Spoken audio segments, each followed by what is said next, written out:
गृहमन्त्री रवि लामिछानेको सांसद पद खारेज। चितवन 2 मा उपनिर्वाचन हुने गृहमन्त्री पद समेत कायम नरहने रवि लामिछाने नेपाली नागरिक नभएको सर्वोच्च अदालतको ठहर। मन्त्री र सांसद पद गुम्यो। के हो नेपालको कानुन, यसबारे सम्पूर्ण जानकारी। सर्वोच्च अदालतको अन्ततः फैसला आयो। उपप्रधान तथा गृहमन्त्री रवि लामिछानेको सांसद पद खारेज। मच्यो निकै ठुलो हंगामा। नागरिकताको मुद्दामा हारे अन्ततः गृहमन्त्री रवि लामिछाने। के हुँदैछ त नेपालमा, यसबारे सम्पूर्ण जानकारी। गृहमन्त्रीको विपक्षमा सर्वोच्च अदालतले आदेश दिएपछि काठमाडौँमा मच्यो निकै ठुलो हैलाखैला। सर्वोच्चको फैसला। उपप्रधान तथा गृहमन्त्री रवि लामिछानेको सांसद पद खारेज। अब के गर्छन् त गृहमन्त्री रवि लामिछाने, यसबारे सम्पूर्ण जानकारी। रवि लामिछाने अयोग्य भएको ठहर। सांसद पद समेत गुम्यो।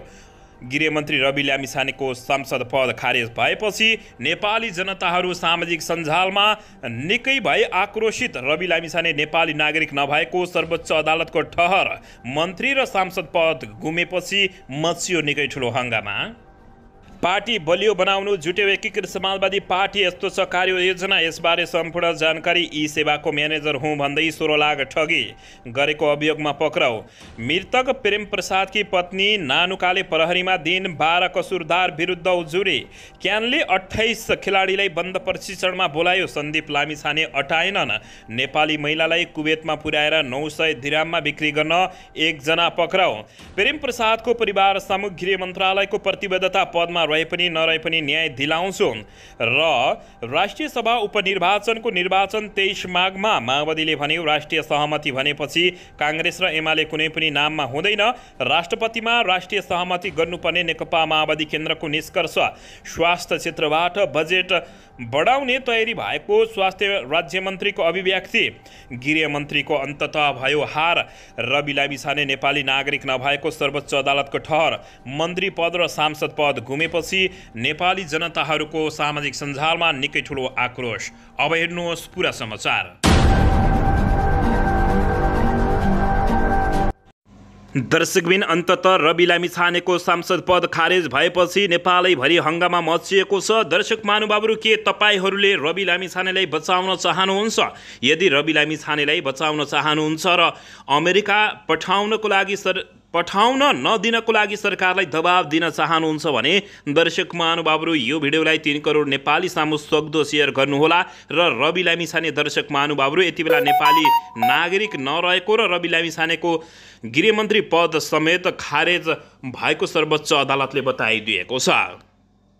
दर्शकबिन, तपाईहरूले यसबारे के भन्न चाहनुहुन्छ? आफ्नो मनमा लागेको कमेन्ट बक्समा गई कमेन्ट गर्न नभुल्नुहोला।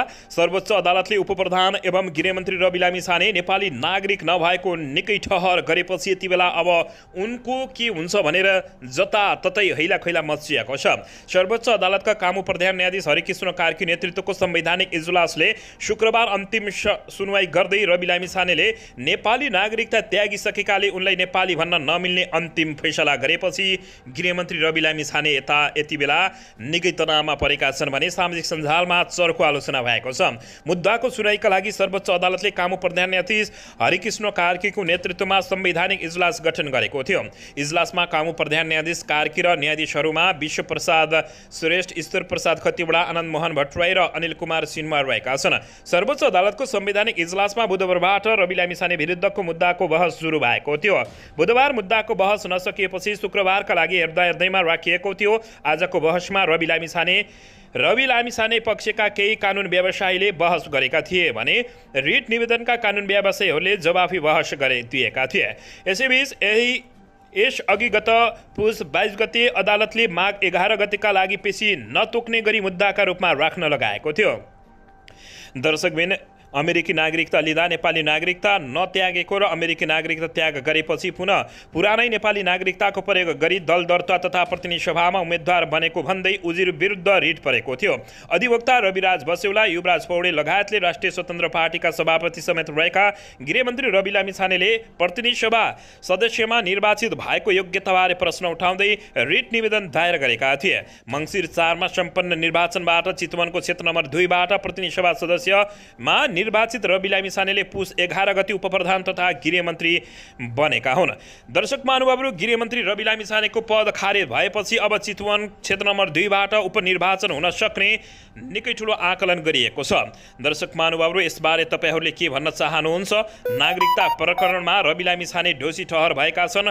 गृहमन्त्री पद र सांसद पद दुवै खारेज गरिदिने भइएको छ।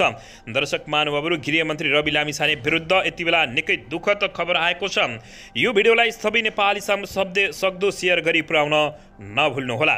दर्शकबिन, यति बेला भर्खरै मात्र जानकारी अनुसार रवि लामिछानेको समर्थनमा सर्वोच्च अदालत परिसरमा नारा लागेको छ। सर्वोच्च अदालतले उपप्रधानमन्त्री तथा गृहमन्त्री रवि लामिछानेको सांसद पद खारेजी गरेपछि उनको समर्थनमा नाराबाजी सुरु भएको छ। सर्वोच्च परिसरमा उनका समर्थकहरूले नाराबाजी गरेका हुन्। उनीहरूले रवि दाई हाई हाई, निर्वाचन आयोगलाई कारबाही गर, न्यायालय मुर्दाबादको नारा लगाएर निकै ठुलो काठमाडौँमा सर्वोच्च अदालत परिसरमा भीषण आन्दोलन गरेका छन्। सर्वोच्च अदालतको निर्णय आएसँगै उनको समर्थनमा 81 भिड बढेको हो भने गोली चल्न सक्ने समेत यति बेला आकलन गरिएको छ। दर्शक महानुभावहरू, निकै भीषण आन्दोलन भएको छ। दर्शक महानुभावहरू, रवि लामिछानेको पक्षमा विपक्षमा फैसला आएसँगै संसद पद र मन्त्री पद पनि खारेज भएपछि जताततै यति बेला चर्को आलोचना भएको छ। दर्शकबिन, यसैबीच भर्खरै मात्र प्राप्त जानकारी अनुसार सर्वोच्च अदालतको परिसरमा भरत झडपको स्थिति भएको छ। केही साथीहरूलाई बोल्दा बोल्दै गिरफ्तार गरेर भ्यानमा हालेर कुदाएको प्रहरीले बताइएको छ। हजारौं रविका समर्थकहरू सडकमा उत्रिएको जानकारी प्राप्त भएको छ। रवि लामिछानेको सांसद पद खारेज भएपछि दर्शक महानुभावहरू, काठमाडौँमा यति बेला तनावग्रस्त भएको खबर प्राप्त भएको छ। दर्शक महानुभावहरू, यसबारे तपाईहरूले के भन्न चाहनुहुन्छ? सम्पूर्ण जानकारी आफ्नो कमेन्ट बक्समा गई दर्शक महानुभावहरू कमेन्ट गर्न पनि नभुल्नुहोला। दर्शकबिन, सर्वोच्च अदालतले रवि लामिछानेको सांसद बन्न अयोग्य रहेको र नेपाली नागरिकता लिने प्रक्रिया नै पुरा नगरेको भन्ने फैसला गरेपछि उनको उपप्रधान तथा गृहमन्त्री पद पनि खारेजी गरिएको छ। नेपालको मन्त्री हुनका लागि नेपाली नागरिक हुनुपर्छ। उनको नागरिकता नै नरहेको भन्ने भएपछि उनको मन्त्री पद स्वतः गएपछि दर्शक महानुभावहरू यति बेला निकै चर्चा चलेको छ। दर्शकबिन, अन्ततः गृहमन्त्री रवि लामिछानेको दुवै पद खारेज भएको छ। नेपालको मन्त्री हुनका लागि नेपाली नागरिक हुनुपर्छ, उनको नागरिकता नै नरहेको भन्ने भएपछि उनको मन्त्री पद स्वतः गएको हो। दर्शकबिन, रवि लामिछाने अन्ततः 32 दिन अघि उपप्रधान तथा गृहमन्त्री बनेका थिए। सर्वोच्च अदालतको संवैधानिक इजलासको फैसलापछि पुस 11 गते उपप्रधानमन्त्री तथा गृहमन्त्री नियुक्त भएका रवि लामिछाने पदच्युत भएका हुन्। अमेरिका नागरिकता र पासपोर्ट परित्याग गरे पनि रवि लामिछानेले नेपाल नागरिकता लिने प्रक्रिया सुरु गरेपछि सांसद बन्न अयोग्य भएका हुन्। सर्वोच्च अदालतमा कामु प्रधान न्यायाधीश हरिकृष्ण कार्कीको संवैधानिक इजलासबाट फैसला भएको छ। टेलिभिजन पत्रकारिता छाडेर राजनीतिमा आएका रवि लामिछाने सभापति रहेको राष्ट्रिय स्वतन्त्र पार्टीले मङ्सिरमा सम्पन्न आम निर्वाचनमा 20 सिट जितेको छ। दर्शक महानुभावहरू, रवि लामिछानेको अन्ततः नेपाली नागरिक नभएको र उनको पद स्वतः खारेज भएपछि यति बेला काठमाडौँको अदालत परिसरमा दर्शक महानुभावहरू निकै ठुलो हङ्गामा मचिएको छ। उनका समर्थकहरूले नाराबाजी समेत गरेको खबर प्राप्त भएको छ। दर्शकबिन, रवि लामिछानेले छोटो समयमा पाएको सफलतामा सर्वोच्च अदालतले ब्रेक लगाइदिएको छ। उपप्रधान तथा गृहमन्त्री रवि लामिछानेको सर्वोच्च अदालतको आदेशसँगै संसद पद गुमेको हो। उनले तत्कालीन टेलिभिजन प्रस्तुता हुँदै 1 असार 2079 मा ग्यालेक्सी टेलिभिजनबाट राजीनामा दिएर राजनीतिमा आउने घोषणा गरेका थिए। 7 असारमा काठमाडौँको राष्ट्रिय सभा गृहमा आयोजित समारोहमा रवि लामिछानेले घण्टी चुनाव चिन्ह लिएर राष्ट्रिय स्वतन्त्र पार्टी घोषणा गरेका थिए।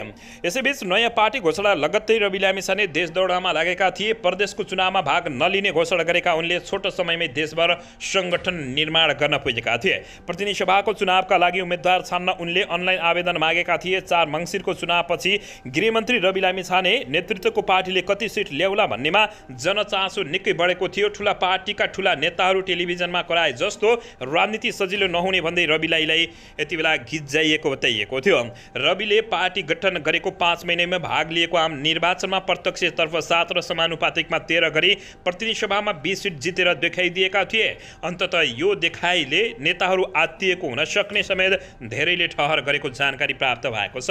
दर्शकबिन रवि लामिछाने नेतृत्वको पार्टीको सफलतालाई काङ्ग्रेस, नेकपा एमाले र माओवादी केन्द्र लगायत ठुला पार्टीको वितृष्टाको उपज धेरैले ठानेका छन्। टेलिभिजनमा कार्यक्रम चलाएर लोकप्रिय भएको एक युवाले त्यही लोकप्रियताको जगमा जन्मेको राजनीति पार्टीलाई छोटो समयमै असाधारण सफलता मात्रै दिलाएनन्। उनी 11 पुसमा उप प्रधान सहित गृहमन्त्री बनेका थिए, तर आज खारिज भएको छ। तर उनले नेपाली नागरिकताको प्रमाणपत्र नलिएको प्रकरणमा दोषी ठहर भएसँगै संसद पद गुमाउन पुगेपछि यति बेला दर्शक महानुभावहरू अब के रवि लामिछाने जेल जान्छन् त? त्यो भने सबैले हेर्न बाँकी रहेको छ।